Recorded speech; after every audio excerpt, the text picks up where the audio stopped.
Curious which classic dinners from the 70s deserve a comeback? Sit back as we take a look at 20 tasty meals that were once part of our nightly rituals. While a few die-hard fans still make these, they've largely fallen off mainstream menus. Time to roll. Chicken cordon bleu is a sumptuous dish composed of breaded chicken breasts stuffed with ham and cheese. Its name, cordon bleu, which translates to blue ribbon from French, hints at its esteemed origins. Thought to have started in Switzerland around the mid-20th century, it soon won over American palates. The method involves flattening chicken breasts, layering them with ham and Swiss cheese, rolling them up, covering them in breadcrumbs, and then frying or baking them until they're beautifully golden. The popularity of chicken cordon bleu in the United States was significantly driven by the rise of gourmet frozen meals in the 1970s, where it became a favorite for its ability to retain taste and texture even after freezing and reheating. Often featured at formal dinners or during special occasions in the 60s and 70s, it was prized for its crisp outer shell encasing a lusciously gooey and savory center. Steak Diane is an iconic dish featuring tender beefsteak smothered in a delectable cognac sauce, often flambéed right at your table for a touch of dining drama. Originating in mid-20th century America, this dish is named after the Roman goddess Diana. Its preparation includes pan-frying beef tenderloin and concocting a sauce from the pan juices, cognac, butter, mustard, and Worcestershire sauce. Adding a flambé enhances the rich flavors of the sauce dramatically. Steak Diane's allure was heightened by its theatrical preparation, often becoming the centerpiece of dining experiences in fine New York City restaurants such as the Drake and the Sherry Netherland, where celebrities frequently dined. Thought to have debuted in the 1950s in New York City, it quickly became a cornerstone of high-end dining. It was often served with mashed potatoes or vegetables, embodying the elegance of mid-century dining. Duck à l'orange is a venerable French dish that pairs roasted duck breast with a vibrant, tangy orange sauce. Its rich history dates back to the 19th century, enjoying popularity among French aristocrats. The duck is typically roasted to achieve a crispy exterior, while the sauce is crafted from a reduction of orange juice, stock, and a hint of Grand Marnier or Cointreau. By the 1970s, this dish had become a hallmark of sophisticated dining, frequently chosen for elegant dinner parties or upscale restaurants. The delightful contrast between the rich, savory duck and the fresh, citrusy sauce creates an unforgettable flavor profile that showcases the dish's aristocratic French origins. The meticulous preparation and exquisite presentation make duck à l'orange a true culinary masterpiece. Shepherd's pie is a homely casserole crafted with ground meat and vegetables, crowned with a layer of mashed potatoes. Originally from the United Kingdom and dating back to the late 18th century, this dish traditionally uses lamb, as the name shepherd suggests, differentiating it from cottage pie, which uses beef. The typical preparation involves sautéing ground lamb with onions, carrots, and peas, then topping it with a creamy layer of mashed potatoes and baking it until it achieves a golden color. Shepherd's pie was a dining staple in both British and American homes throughout the 1970s, offering a robust and comforting meal. It gained particular favor during the colder months, providing a warming, comforting dish perfect for family dinners or gatherings where its layered textures and flavors were particularly appreciated. Chicken Kiev packs a punch with its chicken breasts stuffed with herbed butter, all wrapped up in a crispy breadcrumb coating. The dish stirs up a bit of a debate about its roots.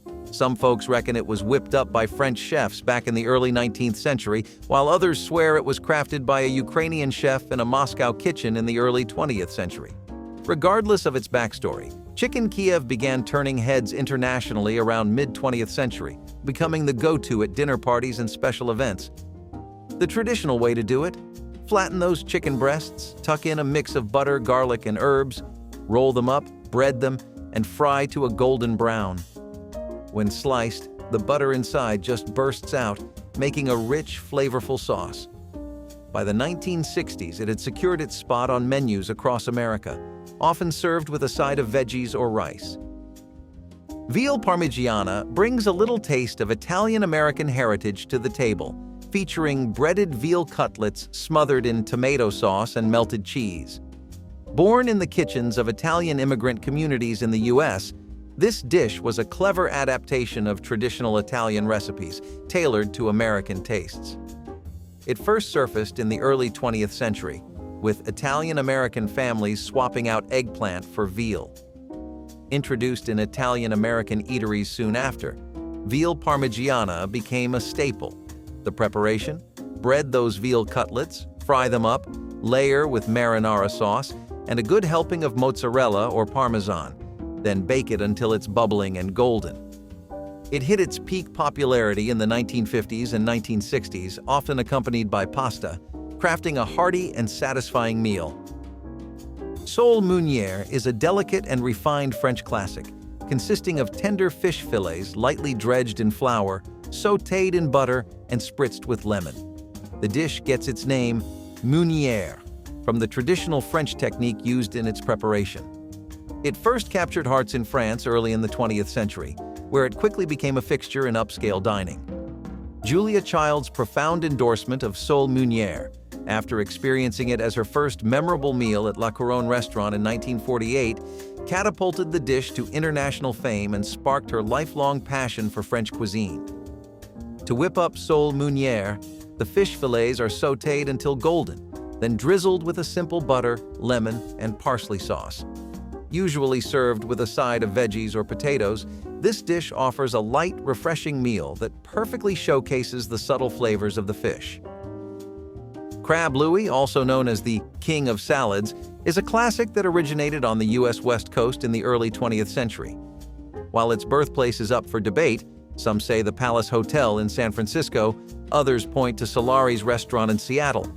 It always features Dungeness crab, hard-boiled eggs, asparagus, tomatoes, and a creamy dressing made from mayonnaise, chili sauce, and spices. Crab Louie was dubbed the King of Salads by the San Francisco Chronicle in 1914, a nod to its deluxe ingredients and popularity among the elite. It first gained traction in the 1920s and 1930s, becoming a favored dish for lighter dinners or luncheons. The mix of crisp lettuce, savory crab, and tangy dressing, served up in an elegant presentation, made it a must-have at many a high-end restaurant and social gathering.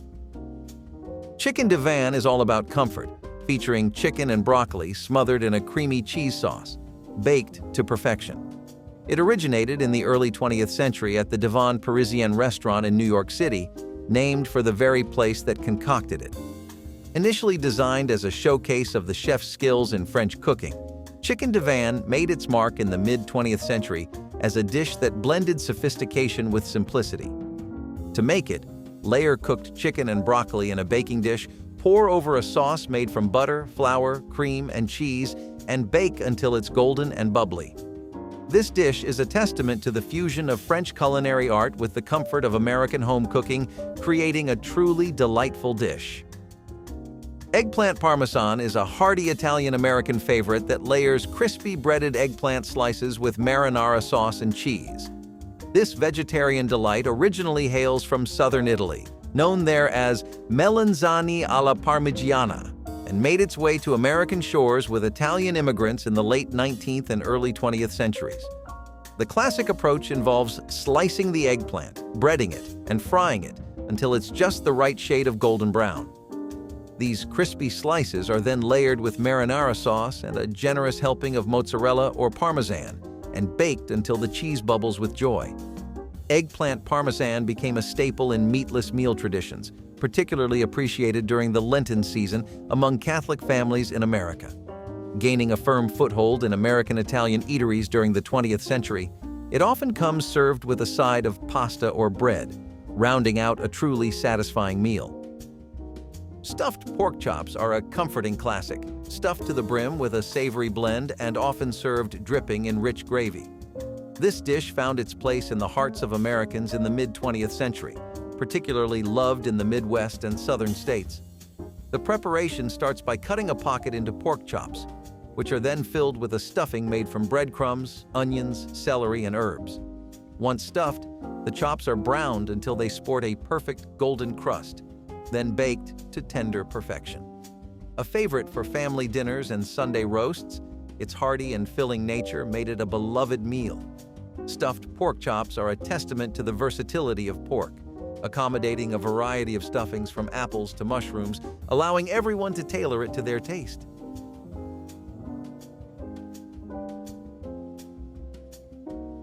Musaka is a rich, layered Greek casserole that marries slices of eggplant with ground meat and a creamy bechamel sauce.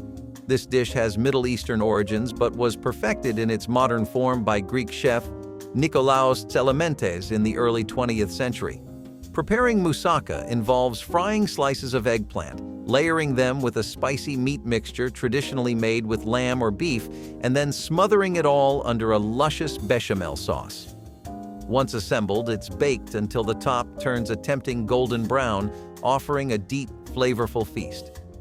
Musaka made a name for itself in Greek cuisine and entered American dining scenes in the mid-20th century, often served with a side salad or bread for a balanced, fulfilling dinner. Veal Marsala is an elegant Italian dish that features tender veal cutlets simmered in a rich Marsala wine sauce.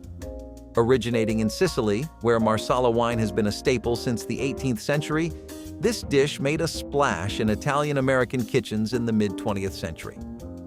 The classic method involves lightly flouring the veal cutlets, then pan-frying them in butter until they're beautifully browned. The magic happens when the pan is deglazed with Marsala wine, adding mushrooms and sometimes cream to create a sauce that's both sweet and savory. As Italian restaurants in America evolved to showcase regional specialties, veal Marsala emerged as a sophisticated favorite, commonly served with pasta or potatoes to enhance the tender veal with its robust Marsala sauce. Salmon Ciac is a dish of luxury, with salmon fillet wrapped in puff pastry, along with rice and mushrooms, originating from Russia, where it's known as kulebyaka. The name stems from the Russian word for a type of rich, filled pie. The traditional setup lays a seasoned salmon fillet on a bed of cooked rice and mushrooms, then envelops it in puff pastry, which bakes to a golden flakiness. This dish became popular in the banquet menus of European royalty and was featured in several Russian novels. Celebrated in France during the 19th century and beloved for special occasions, Salmon Ciac is often served with vegetables or a light salad. The blend of ingredients inside the pastry creates a sophisticated, hearty meal that showcases the culinary crossover between Russian robustness and French finesse. Lamb Navarin is a traditional French stew that sings of spring, packed with tender lamb and fresh spring vegetables. Originating from Normandy, this dish is best when the ingredients are at their peak freshness, typically prepared in the spring. The name Navarin itself is inspired by the French word for turnip, navette, a staple in this hearty stew. The process starts by browning the lamb to perfection, then slow cooking it with turnips, carrots, onions, and potatoes in a flavorful broth until everything is tender and infused with flavor. Lamb Navarin is a dish that really captures the essence of spring, highlighting both the succulence of the lamb and the sweetness of the fresh vegetables. It's commonly served with crusty bread or a side of rice, making it a fulfilling and comforting meal.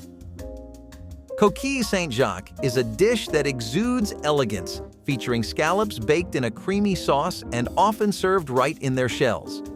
This dish's charming name, which translates to St. James's shells, nods to St. James, the patron saint of pilgrims, and references the pilgrimage to Santiago de Compostela in Spain. To prepare it, scallops are gently sautéed in butter, then bathed in a sauce crafted from white wine, cream, and shallots. The final touch is a sprinkle of breadcrumbs before baking until the top turns a tempting golden brown. This dish offers a delightful exploration of scallops' delicate and sweet flavors, beautifully enhanced by the creamy sauce. Coquille Saint-Jacques has long been a fixture at festive dinners where its refined and sophisticated character is a favorite. Turkey tetrazzini is a creamy, comforting pasta dish that features turkey, mushrooms, and parmesan, all baked to a golden finish. It was crafted by chef Ernest Arbogast at the Palace Hotel as a tribute to Italian opera singer Luisa Tetrazzini, believed to have been first made in San Francisco in the early 20th century. This dish begins by sautéing turkey and mushrooms, then melding them with a lush sauce made from butter, flour, milk, and chicken broth. The creamy mixture is then tossed with cooked spaghetti, sprinkled with Parmesan cheese, and baked until it's bubbly and golden. Turkey tetrazzini has become a classic American comfort food, especially popular for using up leftover turkey, making it a post-Thanksgiving favorite. Veal Oscar is a decadent dish featuring breaded veal cutlets topped with crab meat, asparagus, and hollandaise sauce. The dish is named after King Oscar II of Sweden, who was known for his love of fine dining and was created in the late 19th century. King Oscar II's enthusiastic patronage of the arts and fine dining inspired not only this dish, but also helped to popularize Swedish culinary traditions abroad. He was an avid gastronome and patron of the arts, inspiring this luxurious dish. The traditional preparation involves breading and frying the veal cutlets, then topping them with sautéed crab meat and steamed asparagus. The dish is finished with a rich and creamy hollandaise sauce, creating a luxurious and indulgent meal. Veal Oscar was a popular choice in high-end restaurants and special occasions where its elegant presentation was appreciated. Ham steak with pineapple is a dish that offers a delightful contrast of flavors, featuring a grilled ham steak topped with a juicy pineapple ring. This simple yet appealing dish first gained popularity in the United States during the mid-20th century, becoming a go-to for easy, satisfying dinners. The process involves grilling or pan-frying the ham steak until it's nicely browned, then crowning it with a pineapple ring and occasionally a cherry for a festive touch. The sweet and savory combination of ham and pineapple delivers a unique and enjoyable taste experience. Often accompanied by sides like mashed potatoes or green beans, ham steak with pineapple makes for a well-rounded, hearty meal. Surf and turf really takes the cake for a luxury meal, merging the delights of the sea and land by pairing a succulent steak with lobster. This gem debuted on the American dining scene back in the 60s, quickly becoming the crown jewel of fine dining. There's a bit of a toss-up about who first whipped it up, but it's usually linked to those high-end steakhouses and seafood joints. The phrase surf and turf likely popped up during that era, perfectly capturing the essence of a lavish meal. Typically, you'd find a tender beef steak, like a filet mignon, grilled to perfection next to a beautifully broiled lobster tail, all rounded off with a side of melted butter and occasionally a decadent béarnaise sauce. In the 1970s, this dish really hit its stride, especially at celebratory events or upscale eateries, becoming a symbol of the American fascination with all-out luxury dining where piling two premium ingredients onto one plate was the ultimate indulgence. Did this video whet your appetite for nostalgic eats? If so, like this video, click subscribe, and stay tuned for more nostalgia trips.